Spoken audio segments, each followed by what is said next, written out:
জুলাইয়ের পরে মানে খুব ডিপলি আমি ইনভলভ হয়ে গেছি এবং আমার কাছে মনে হয়েছে যে কেন না আমি অ্যাটলিস্ট কিছু যদি করতে পারি যাতে এই জুলাইয়ের যে বীভৎস মানে একটা মানুষ ক্ষমতায় থাকার জন্য নিজের দেশের মানুষকে, শুধু মানুষ তো না, মানে একদম শিশু থেকে শুরু করে বাচ্চা বাচ্চা ছেলে মেয়েদেরকে মেরে ফেলছে শুধু ক্ষমতায় থাকার জন্য, মানে কতটা ভঙ্গুর আমাদের এই রাষ্ট্র কাঠামো। আমার পরে মনে হয়েছে যে আমি এটাতে ইনভলভ হই।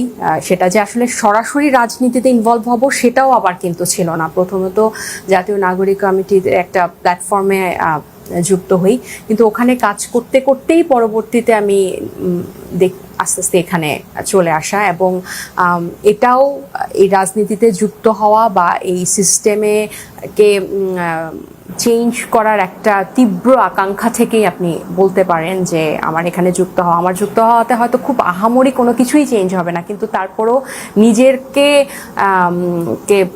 নিজের যে একটা ইচ্ছা যে আমি অ্যাটলিস্ট কিছু অন্তত যদি কন্ট্রিবিউট করতে পারি।